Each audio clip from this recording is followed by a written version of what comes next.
Flying high above our heads is a majestic being, a feat of airborne ingenuity, unlike anything you've ever seen, one that flies above the rest, through the sky and out of this world. Is it a bird? No.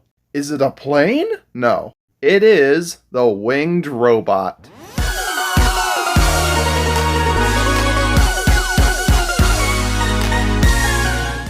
Welcome back, my friends, to another Rogue Robot review. You read the title, you saw the intro. Yes, we are indeed discussing the winged robot today.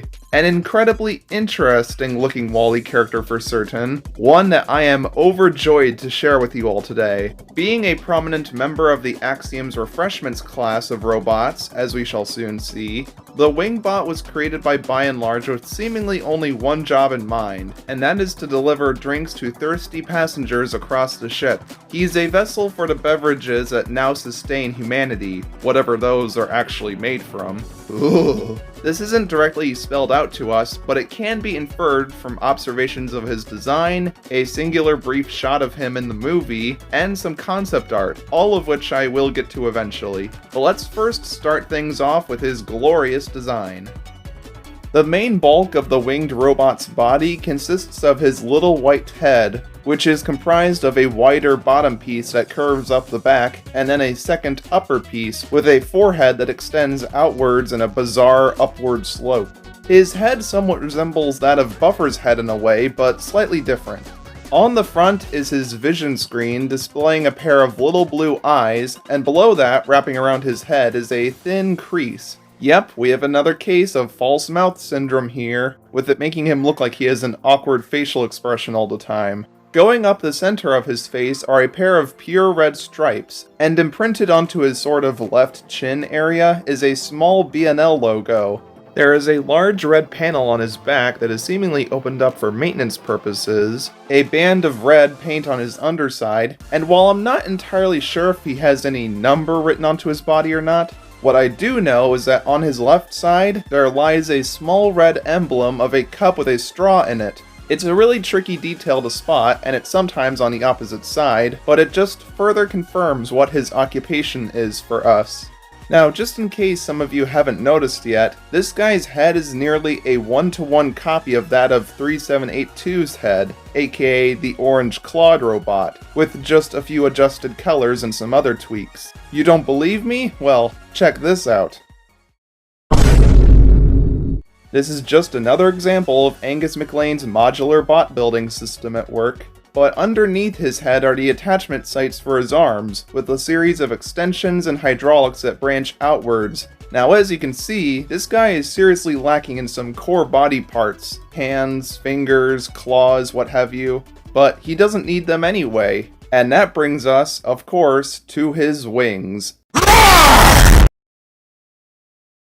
Which, surprise surprise, are not really wings in the traditional sense, as in they don't make him more aerodynamic or support him in flying, but are instead these flat gray trays with 2 rows of holes punched into them, 6 cup holders on each arm, meaning they have a max carrying capacity of 12! That's 12! I know math, guys. I'm totally in school right now. This guy is a self-maneuvering cup holder set. His trays, by the way, are also something completely exclusive to him. No other robot in WALL-E looks quite like him, other than the head sculpt, of course. And very few other robots have such a proportionally wide arm span. He's definitely the albatross of WALL-E robots. His dimensions definitely compensate for his generally small body mass. That's what she said! Seriously, most of his weight comes from just his head alone. He pales in comparison to his nearby friends in the repair ward. Oh, wait, oops, I'm getting ahead of myself. However, before any of you ask, this guy doesn't have the joints to flap his wings up and down like how a bird, bat, dragon, insect, or pterosaur could. So yes, as I have failed to address so far, that means he's stuck in a perpetual state of T-posing. Everywhere he'll go for the rest of his life, he'll remain in this blank default model position. He'll continue to assert his dominance on you with absolutely zero hesitation. So wow, what a simple yet impactful design, one that certainly lives up to its name. He may not have any feathers, but he sure as heck has one captivating and eye-grabbing appearance. He looks like he's about ready to be launched into space and travel millions of miles away from Earth. And to think that that technically did actually end up happening to him is just kind of funny to me. It's no wonder that I always compared this guy to that of a satellite back when I was a wee one, and yeah, that's still what always pops into my head whenever I see him. I like to imagine him in all kinds of comedic situations, like him getting his arms caught in a tight door frame, or nearly bonking someone in the head when swinging his trays around, kinda like a klutzy worker carrying around a ladder. Now, something worth talking about is the difference between this guy and the food dispenser bots known as vendors. Those are the little cup holder bots that go around serving a single drink to a person at once. Some people might think that these fellas are redundant when you already have a drink server bot with this guy, but here's the thing, the two have slightly different functions. They both likely receive their loads from nearby refill stations and transport quick sips for people, but vendors can only efficiently deal with a single drink at a time, whilst the winged robots can handle many. I actually have a theory that the vendor units have a certain range to them, or are only stationed around specific locations on the ship, and aren't physically capable of traveling too far from their origin point, so it's up to the winged robots to transport larger quantities of drinks out to further areas, maybe even serving entire parties of people all at once. Think of it kinda like the difference between delivering something via mail truck or via semi-truck. One of them transports less items, but does so speedily and locally, while the other focuses on quantity by transporting large assortments across longer distances. It's not exactly a one-to-one comparison, but it's the best analogy I could come up with. The wingbots will appear every here and there throughout the movie. Many of them can be found traveling through the robot freeways when Wall-E exits the elevator. Wall-E even ducks underneath one of them when in pursuit of Eve, which is a great visual gag that utilizes his odd design. When Wall-E first meets John the human, you can see a wingbot in the background with a full set of drinks, the only instance where this model can be found carrying drinks on screen. One goes through an intersection before the rejects show up, a few of them stop at the big intersection seeing the wanted signs and staring at Wall-E and Eve, and one more can be spotted at the end on Earth amongst the crowds of humans. I'm sure that even though he's no longer aboard the Axiom, he could still become useful. He could carry supplies around with his trays, or even still transport drinks to thirsty people in the sun. What a cool dude.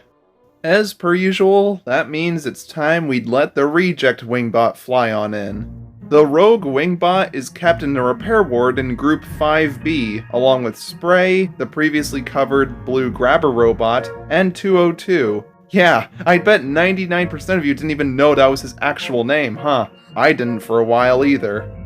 As for what our buddy's malfunction is meant to be, well, I'm not 100% sure. We're not really shown anything that really hints as to why he's there in the first place. We do see him on occasion squirming from side to side in the background, so make of that as you will. He can be spotted for the first time from Wall-E's point of view, where he is rather obstructed by the robot standing amongst him.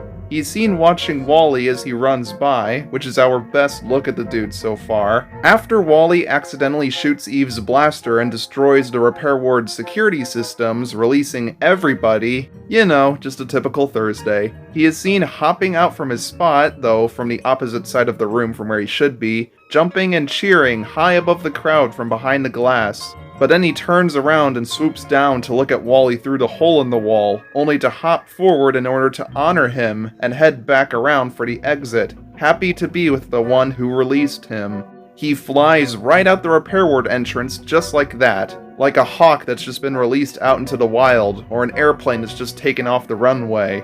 Now at the far back of the group, like smack dab one of the last robots to turn around the corner, aside from Van Gogh, he gracefully soars down the hallways with the rest of his reject friends. It's almost magnificent how he glides through the sky. Now, something I want to point out is how most wingbots in Wall-E tend to fly close to the ground at about human hip level. Well, that is not the case with our reject, as he's usually seen flying high above the other rogue robots, sometimes pretty close to the ceiling, constantly looming over the herd, like a vulture viewing a rotting carcass. I guess the animation team just likes the visual of this bird-looking dude flying high. I mean, I can't argue with that. But anyways, he comes to a stop upon witnessing the Stewarts blocking his path, while he now floats high above the crowd alongside Birdie. Huh, look at that, 2 birdies standing side by side. We then get a profile view of him as he stares at the blockade. He can be seen in the foreground when Eve catches up with the rejects, and then again when his photo gets taken, which ends up getting shared everywhere. After this, he realizes that he needs to get out of there, and no sooner that Eve and Wally left, he swoops over the security bots, tilting and twisting his tray arms back and forth, bouncing from side to side before swiftly turning to his left. Sadly, never to be seen again. So yeah, the reject wingbot never really did much, but man, did he always grab your attention, even in the big crowd shots. When watching this scene as a child, I always found the wingbot intriguing, both because his design is so outlandish, and because we don't get that many good shots of him in the repair ward, making him a bit elusive until he's let free afterwards. Keep on flying high into the sky, my friend, through the stars and beyond. But we're still far from done with him, as we have plenty of supplementary media involving him to go over. The most prominent and important of which is easily his Build-A-Bot minigame, which up until recently has been a huge mystery for me. Thanks to some pointers and tips given by one of my viewers known as Carson, late last year I was able to use some Adobe Flashpoint archive and managed to get my hands on the long-defunct Wally promotional site, and the treasure trove of lost media findings came rolling in. What I'm basically trying to say here is that, well, I finally got to play the infamously forlorn Build-A-Bot game, something I had wanted to know more about for ages. This means I got to play the Wingbot minigame in all of its glory, where you can either play as the winged robot himself in his unaltered form, or you can use his arms as parts for your own custom robot that you can play with, though not his head for whatever reason. The minigame consists of you shifting up and down or side to side to pass through display screens, gaining points as you pass through each one, with it getting progressively faster and more challenging as it goes along. Admittedly, the gameplay has very little to do with what this guy's actual function is, and was likely made from the developers only making surface-level observations of his design from the front, where you can't immediately tell what these wings were really for, but I don't really care. Being able to play anything as such an obscure character like him is just so novel and surreal to me, and wouldn't you know it, it ended up becoming my favorite of the 6 Build-A-Bot minigames. Heck, a friend of mine named Finn on Discord even claims to have played it way back when Wally was first coming out. Now isn't that special? And hey, I'm only getting started here. One of the winged robots can be found in the far background of Bernie. His full body image was included on the Mega chart and briefly in the Fleet of Bots video, though sadly it was cut off and blurry. He appeared with a temporary orange getup in that animatic shot of him flying around, and a gray photo of his model is shown on this chart sheet behind Jason Deemer in interviews. Concept art depicts him with a somewhat more simplified version of his design while carrying a full serving of drinks, as if you needed any further confirmation as to what his job is. And this artwork of him would later go on to inspire this illustration of him in a Wall-E storybook too. Pretty cool stuff if I do say so myself. The winged robot is such an oddball. Despite some of his parts being reused from another character who was also, funnily enough, included in the Wall-E Build-A-Bot game, talk about redundant, I still have a very strong fondness for him, especially now, because when I was younger, I would see him and think, oh cool, a really wide robot with flat arms, that's fun, but that's kinda it. Nowadays, I can recognize how useful a robot like this could be. He also perfectly embodies the aesthetic of futuristic tech in outer space. With a straightforward and actually confirmed job, an instantly recognizable design, and several fun moments for them to shine, both in the movie and outside of it, the Wingbots are quite simply awesome. Honestly, all they needed was a robot file based around them, and they would have been set for life. And thankfully, the fanbase has certainly not forgotten him. I personally would love to see him again in some shape or form, but sadly, I think that ship has long set sail. Don't worry, Wingbot, I'll never let go. But I will let go of you guys. Thank you all so much for watching, and one more big thank you to you, Carson, for helping me to track down the old Build-A-Bot game for myself. I had been wondering for years what this game was like, with the occasional screenshot being my only window into it. So not only was it pivotal for letting me know what the old Wally website had to offer, but gave me an exciting night to experience these games for the first time.